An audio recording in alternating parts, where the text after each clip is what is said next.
공룡은 지구가 아닌 제2하늘 영의 세계인 에덴 동산에서 아담의 애완동물로 창조되었습니다. 그러나 아담을 호위하던 그룹들을 부러워하였습니다. 결국 사단의 미혹에 넘어가 그룹처럼 되고자 선악과를 따먹기 위해 돌진했습니다. 이때 하나님의 제지를 받고 공룡 도발은 무산되었고 이후 저주를 받아 지구 곳곳으로 쫓겨나게 되었습니다. 이 사건은 지구가 아닌 둘째 하늘, 즉 영의 세계에서 벌어진 일입니다. 그러나 과학자들은 공룡은 진화되었다고 합니다. 공룡은 멸종된 것이 아니라 새로 진화하였다고 주장하고 있습니다. 1861년 시조새 화석의 등장으로 인해 공룡은 멸종된 것이 아닌 새로 진화했다는 것입니다. 그 거대한 최고의 동물이 진화되는 오랜 세월 동안 어떻게 먹고 살았겠습니까? 누가 먹이고 살았어요? 사람이 먹였겠어요? 그 많은 공룡을 진화하는 동안 뭘 먹여 살려요? 오늘은 일반적으로 알고 있는 공룡 진화론의 허구에 대해 풀어보도록 하겠습니다.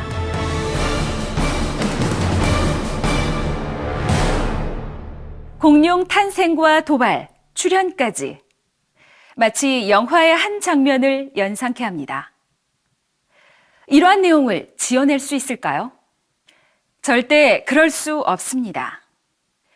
이러한 내용들은 이 세상 만물을 창조하신 전지전능하신 하나님께서 풀어주시지 않으면 도무지 알 수 없는 것입니다.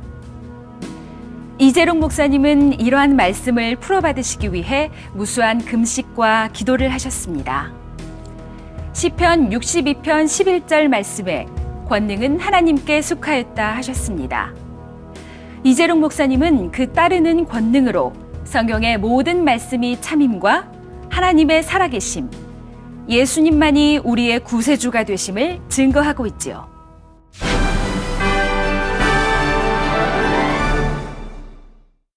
오늘날 지구에서 공룡의 자취는 더 이상 찾아볼 수 없습니다. 아쉽게도 지구상에서 멸종된 동물이기 때문입니다. 하지만 진화론자들은 공룡은 멸종된 것이 아니라 새로 진화하여 살아남았다고 주장하고 있습니다. 이것은 화석에 의존해 세워진 가설들인데요. 우리가 알고 있는 명명된 공룡의 20%만이 골격 화석을 제대로 갖춘 상태이기에 학자들은 공룡 진화의 계통 발생학 연구에 많은 어려움이 있다고 합니다. 진화론에서 말하는 공룡의 진화는 다음과 같습니다. 공룡의 시조는 고생대말 양서류에서 파충류로 갈라져 나온 후 파충류 중에서 석탄기 후기인 약 3억 년 전에 이국류라고 하는 두개골 양쪽에 두 개의 구멍이 발달한 파충류 무리로부터 진화한 것이라고 말합니다. 그 후 시간이 흐르면서 골격 구조가 변하여 공룡은 두 발로 달릴 수 있게 되었고 최초의 원시 공룡이 오늘날 아르헨티나에서 2억 2,500만 년 전인 중생대 초에 처음 출현했다고 합니다. 이 공룡은 몸 길이가 1m 정도의 육식 공룡이었고 이후 새로운 공룡 서너 종류가 더 나타났으며 초식 공룡이 이후에 나타났다고 합니다. 초기에는 공룡의 수가 적었으나 시간이 지남에 따라 더 많은 공룡이 나타나 공룡 진화 도표와 같이 진화되었으며 현재 정확하게 알려진 공룡은 700여 종이 된다고 합니다.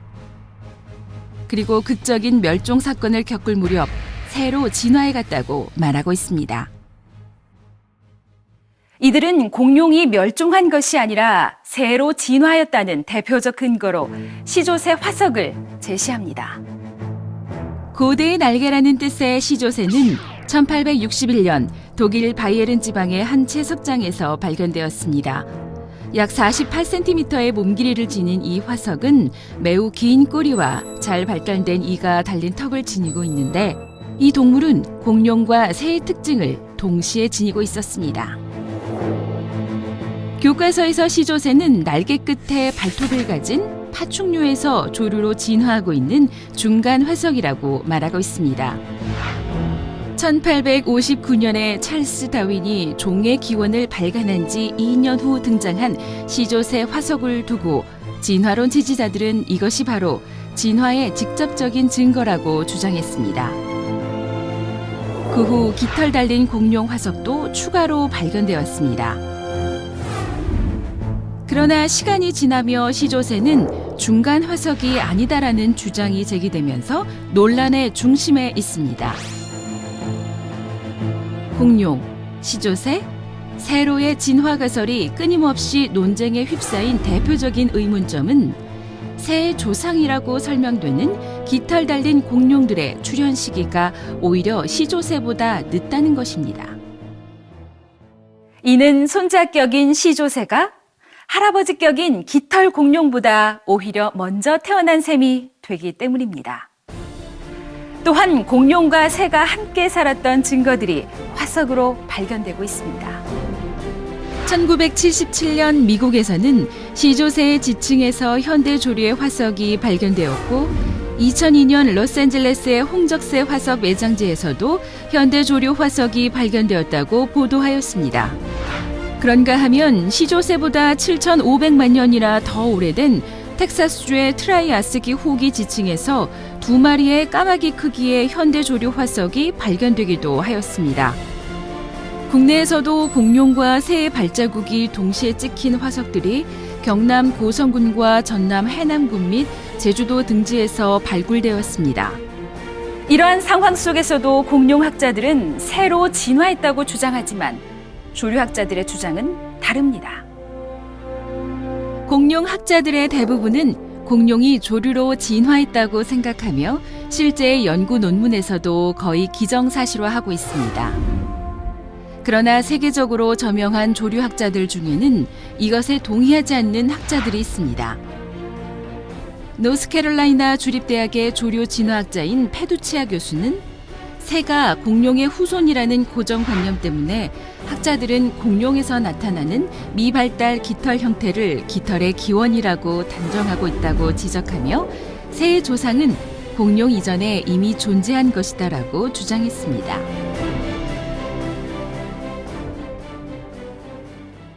진화론자들은 공룡, 깃털 공룡, 시조새, 새의 흐름으로 진화되었다는 것입니다. 그러나 화석을 보았을 때 어떠했나요? 새의 조상이라고 말하는 깃털 공룡의 출현 시기가 시조새보다 늦었고 공룡이 새와 함께 살기도 하였습니다. 또한 저명한 조류학자마저도 해부학적 근거를 들어 깃털 공룡과 새의 진화가 무관하다고 말하였습니다. 전체적으로 큰 흐름 속에서 화석을 살펴본다면 공룡이 있는 지층에 깃털 공룡도 있었고 시조새도 있었고 새도 있었던 것입니다. 이와 같이 화석으로 보여진 증거들은 공룡 진화론의 흐름과 전혀 맞지 않음을 알 수 있습니다. 그러니 공룡 진화에 대해 일관되었던 과학계의 입장이 최근 흔들리고 있는 것입니다. 진화를 입증하기 위한 진화론자들의 화석 조작 사례들이 드러나고 있는데요. 그중 1999년에는 필드다운인 인류 화석 조작에 버금가는 깃털 공룡의 조작 사례가 드러나 진화론자들로부터도 공분을 사고 있습니다. 시조새에 이어 1999년 11월 내셔널 지오그래픽지에 보도된 공룡과 조류 사이의 잃어버린 고리로 알려진 깃털 공룡 아케오랩터. 중국에서 발견된 이 리아오닝 겐시스 화석은 내셔널 지오그래픽지에 실렸을 뿐 아니라 1999년 10월 15일에서 2000년 1월 18일 워싱턴에 있는 NGS 본부의 익스플로 홀에 전시되었고 11월 14일에는 날개를 가진 공룡들이란 제목의 CNBC TV 프로그램을 통해 방영되었습니다. 그러나 이후 이 화석은 정밀 조사에서 새의 몸에 공룡의 꼬리를 붙인 사기극으로 판명되었습니다.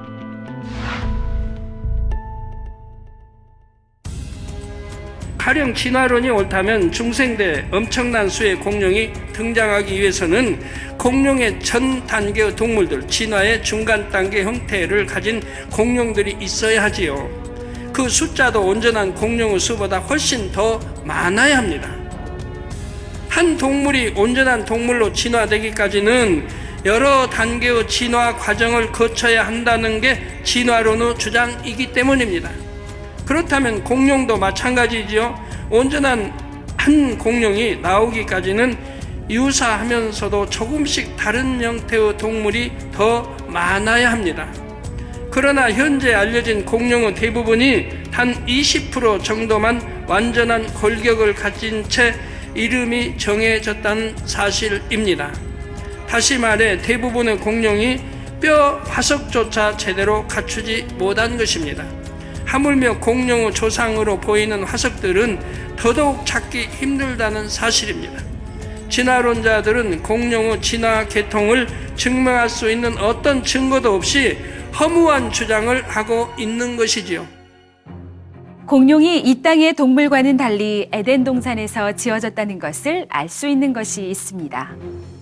바로 공룡의 뼈입니다. 공룡의 뼈 화석을 조사해보면 매우 특이한 점들을 발견하게 됩니다. 공룡 뼈들을 연구한 결과 대부분이 매우 단단한 뼈를 갖고 있다는 것입니다. 공룡 뼈의 미세 구조를 보면 상당수 공룡과 큰 포유류에서 나타나는 하버시안 뼈, 많은 공룡과 빠르게 성장하는 포유류 및 새에서 나타나는 층상뼈, 몇몇 공룡에서는 전형적인 냉혈 동물인 파충류의 뼈에서 나타나는 나이테 모양의 뼈도 보입니다. 또한 이빨을 포함한 대부분의 공룡 뼈대는 매우 단단해서 웬만하면 파괴되지 않는 인산칼슘으로 구성되어 있습니다. 그래서 많은 공룡뼈가 암석층에 그대로 남아 있을 수 있었던 것입니다. 결국 강한 뼈를 가지면서 여러 뼈 구조가 함께 나타나기 때문에 이것만 보아도 특별한 독립종임을 알 수 있습니다.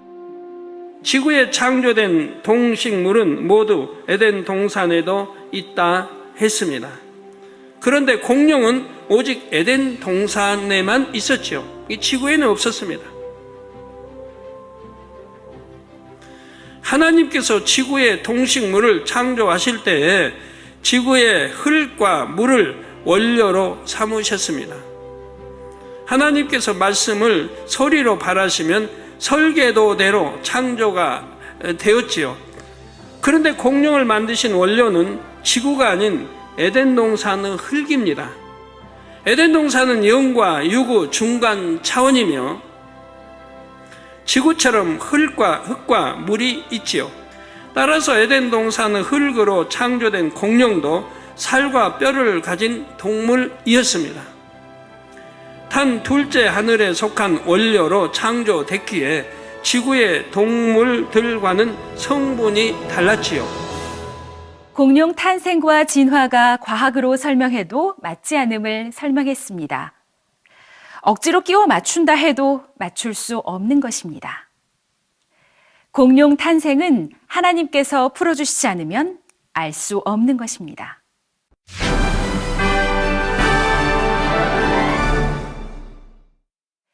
전편에서 잠시 공룡 생존 기간에 대한 설명을 했었는데요. 정리해보면 과학자들은 공룡 생존 기간을 1억 6천만 년이라는 긴 시간 동안 살았다고 했습니다. 그러나 긴 시간 살 수 없음을 설명했습니다. 짧은 생존 기간을 유추해 볼 수 있는 화석들이 발견되어 소개하겠습니다. 세계적으로 발견된 공룡 화석들은 특정 지역에서 무더기로 발견되었는데 캐나다 엘버타주에서는 새끼부터 다 큰 공룡까지 다양한 크기를 보이는 300마리의 단일종 공룡 화석이 산출되었습니다. 또한 미국 몬태나주 공룡 알산 지역에서도 엄청난 양의 공룡 화석이 발견됐습니다. 어떤 종류의 공룡 화석은 2km 이내에서 약 1만 개나 발견되기도 하였습니다. 만일 공룡이 원래부터 이 땅에 살았던 동물이라면 이렇게 모여서 살았을 리가 없습니다. 호랑이나 사자 같은 동물들도 한데 모여 살지 않지요. 모여 살면 먹이 경쟁이 치열해지기 때문입니다. 우리가 이것을 쉽게 이해할 수 있도록 호랑이 개체수와 서식 면적으로 계산해 보겠습니다. 현재 지구상에 살고 있는 호랑이의 개체수와 서식 면적을 계산해 보면 서울 면적의 3분의 2인 422제곱킬로미터에 4마리가 산다는 결론이 나옵니다. 체중이 약 200kg인 호랑이 한 마리가 살기 위해서는 하루에 최소한 10kg의 먹이를 먹어야 하고 그만한 먹이를 구하려면 105제곱킬로미터의 서식지를 확보해야 합니다. 이것을 기준으로 공룡이 살아가는 데 필요한 먹이 양과 서식 면적을 계산해 보면 체중이 호랑이의 100배인 20톤 공룡이 있다면 하루에 최소한 체중의 5%에 해당하는 1톤의 먹이를 얻어야 살 수 있습니다. 서식지도 호랑이 한 마리 영역의 100배인 15,500제곱킬로미터가 필요합니다. 이것은 남한 면적에서는 20톤 공룡이 겨우 9마리만 살 수 있다는 계산이 나옵니다. 체중이 80톤으로 추정되는 브라키오사우루스는 남한에서 겨우 2마리밖에 살 수 없습니다. 이것만 보아도 공룡이 지구에서 오래 살기 어렵다는 것과 원래 지구에 있었던 동물이 아니라 지구에 갑자기 나타나서 잠깐 살다가 사라진 동물임을 알 수 있습니다.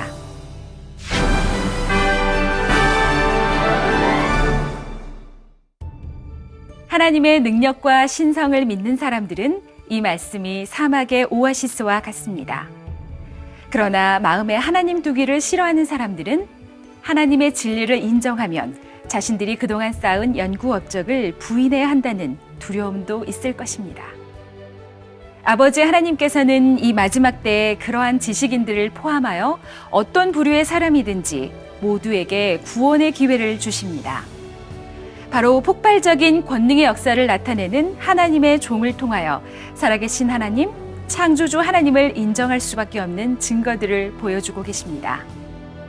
다음 시간에는 공룡이 지구에서 얼마 동안 살았는지 또 어떻게 멸종됐는지 말씀드리겠습니다.